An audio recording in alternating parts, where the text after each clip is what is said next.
The liberal arts is our most powerful vaccine and antidote against isolation,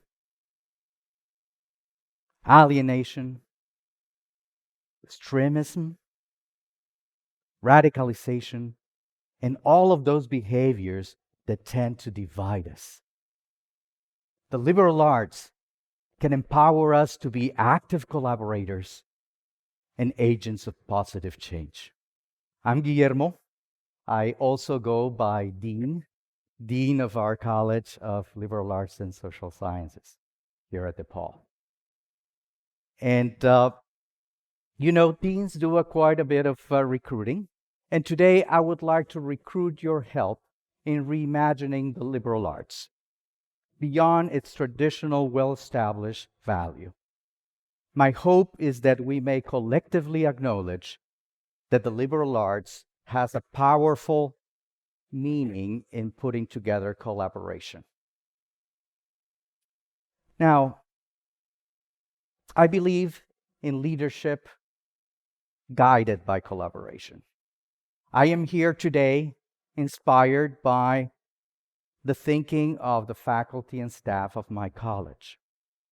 Yet, I'm frequently intrigued by the fact that we all talk about the importance of collaboration, and yet, in colleges and universities, we tend to go really shy in embracing it or teaching it. Maybe it is because we continue to celebrate what I call 20th century TShaped people, the specialists, people that know everything about something, instead of T-shaped people who also know something about everything. A contemporary Vitruvian man, a Renaissance individual. Now, many of you know that my background is not in the liberal arts. I was interested in the liberal arts, but growing up in Lima, Peru, long time ago, I was told that that's something that only rich kids do. Everyone else needs a real job. Now I know that's not true. But at that time, I didn't know better. And quite frankly, I didn't dare to challenge my environment.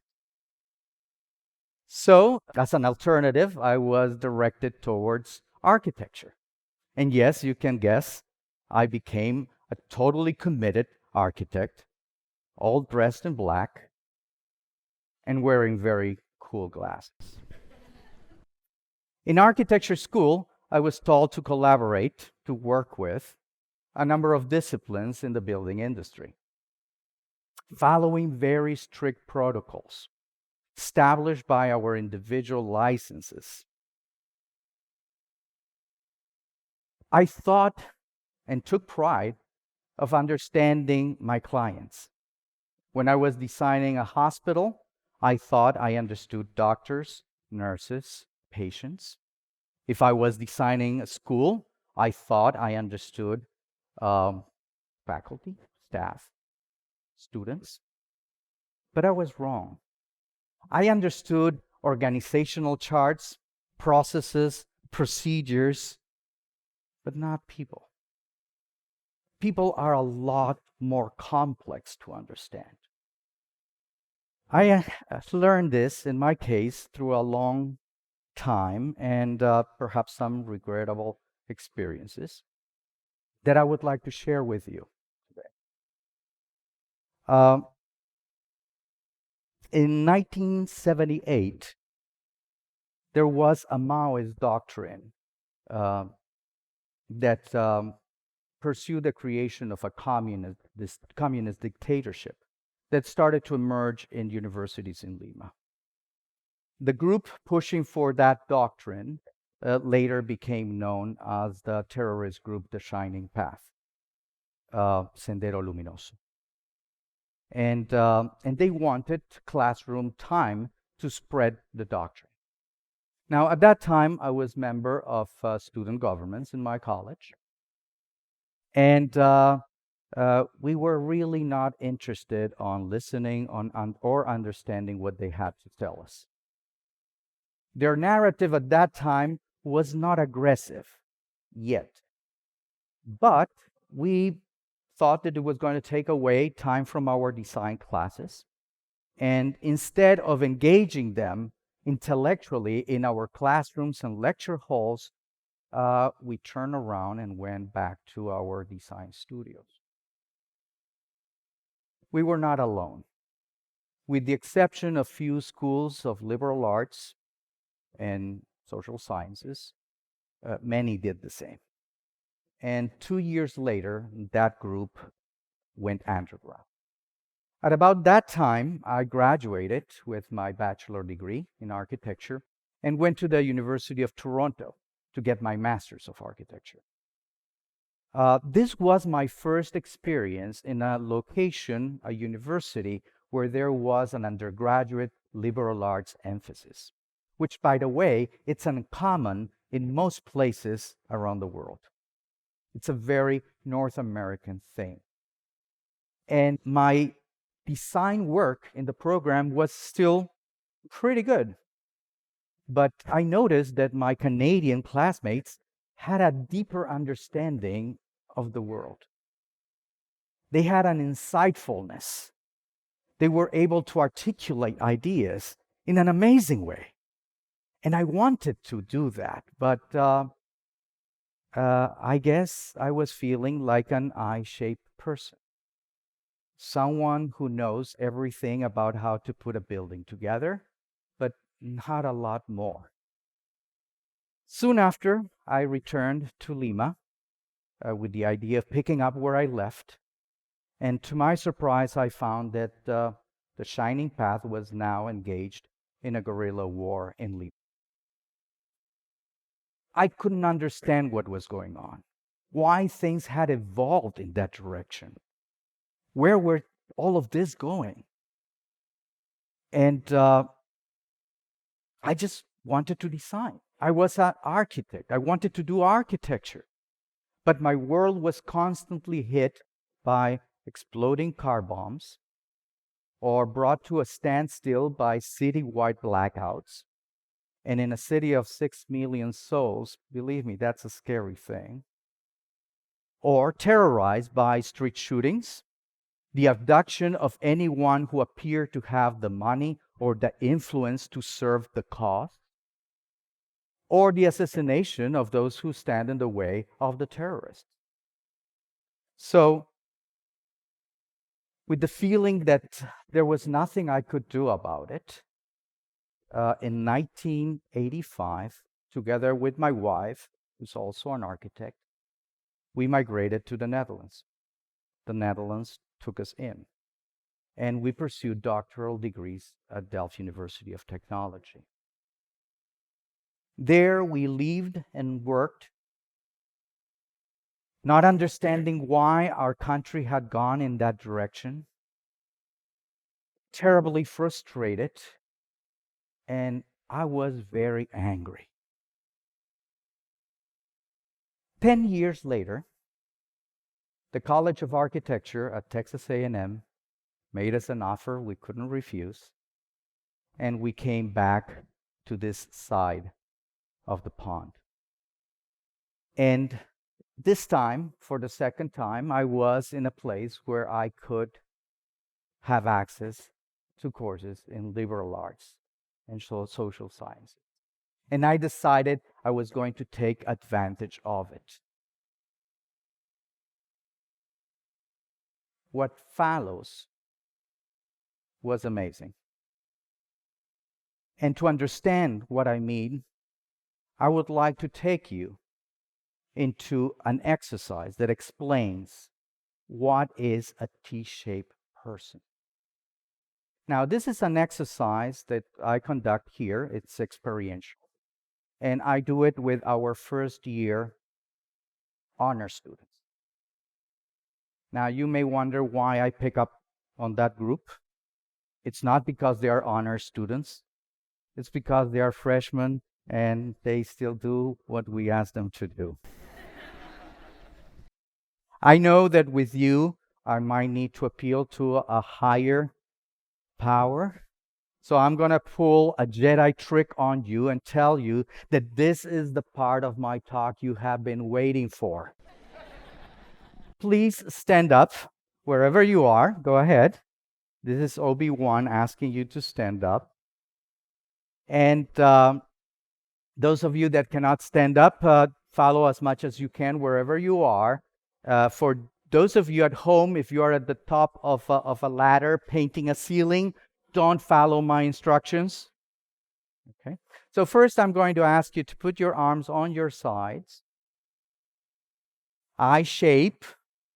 You're getting a clue here. And I'm going to ask you to spin around 3 times. Get set, go. A 1 and a 2 and a 3. Please remain standing. Okay, so what happened? Okay, maybe the professional dancers in the room got to show off, but not a lot happened. Now let me ask you to spread your arms and establish a T shape. You can go a little bit high, a little bit low, and I'm going to ask you to spin around again 3 times. Get set, go. Okay, 1. Okay. Oh, I like what you're doing there. Okay. All right. Yeah, that's great. Please sit down. Okay, so what happened? Obviously, the volume in the room went up. This is a much better icebreaker. I know that. But what's important for us to understand is that by having to spin around, you have to negotiate your position in relation to the position of someone else. You have to start talking. You need to start communicating. Maybe arranging some choreographies out there, which actually were looking very nice. What's important for us to understand, again, is that you were collaborating because you had a common purpose, but different positions, different perspectives, different opinions that got in the way of doing that. Outside this room, your open arms symbolize the liberal arts knowledge base. It is our common denominator. It's what allows us to communicate. It's what allows us to understand each other. Maybe even to be empathic to each other. See things from the perspective of someone else and be able to collaborate. So, going back to collaboration, it was after auditing a number of courses at Texas A&M in the liberal arts. Yes, I was that assistant professor sitting in the back of some of those 101 lecture halls, that something happened. I was aware that the amount of new knowledge I was taking in was not that big. Actually, was small. I was not taking many of those courses. But its impact in my understanding of the world was huge. It was like when you have a handful of pieces in the puzzle, the last ones, and they go into this bigger picture, and suddenly that image emerges. I started to understand everything. I understood what could be all of those things I might have done differently back in Lima that might have changed my life and maybe the lives of many others. I started to be a T-shaped person and a passionate advocate of the liberal arts in all our disciplines, in all our professions. I believe that in today's world, we need an abundant supply of T-shaped people. In the 20th century, I-shaped people work together to take us to the moon. In the 21st century, we're going to need T-shaped people to collaborate big time to address what we call wicked problems. Wicked problems are problems that have very high social complexity. These are very large problems that are systemic and are fluid. And if we solve part of the problem, we may be triggering the emergence of other problems or the creation of other problems. Good examples: climate change, poverty and all its different manifestations, and in my opinion, the worst, hate and violence.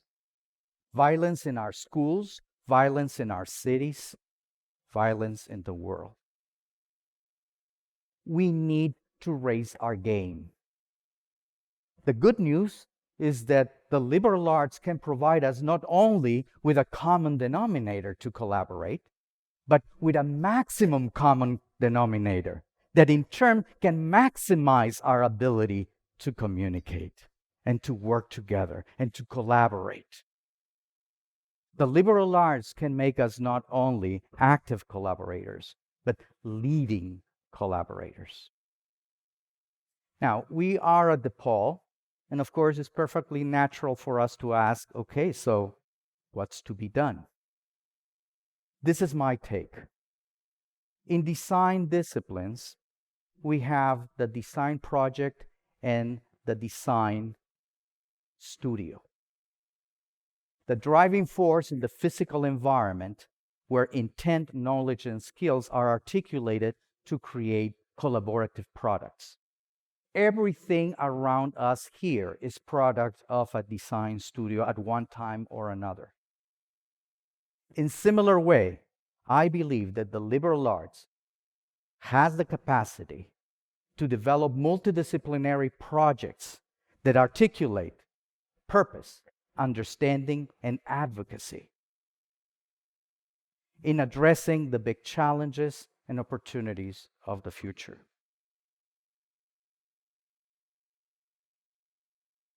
In doing so, I believe and make a call for the creation of collaborative teaching learning environments where the liberal arts may drive projects nested inside courses taught by faculty from different departments, for students from different majors, collaborating with communities and industry, bringing us to the front line of our battle with the wicked problems. In order to achieve this, I'm going to be asking our students, beyond what's going to be your major in college, what's going to be the purpose in life? I will be asking our faculty, how can we make our academic silos more permeable to each other? How can we teach together courses, multidisciplinary courses that are closer to purpose and not only to the structure of our programs and departments? And last but not least, I'm going to be asking society to dare to embrace the liberal arts, understanding that by doing that, we will be embracing humanity at its maximum potential.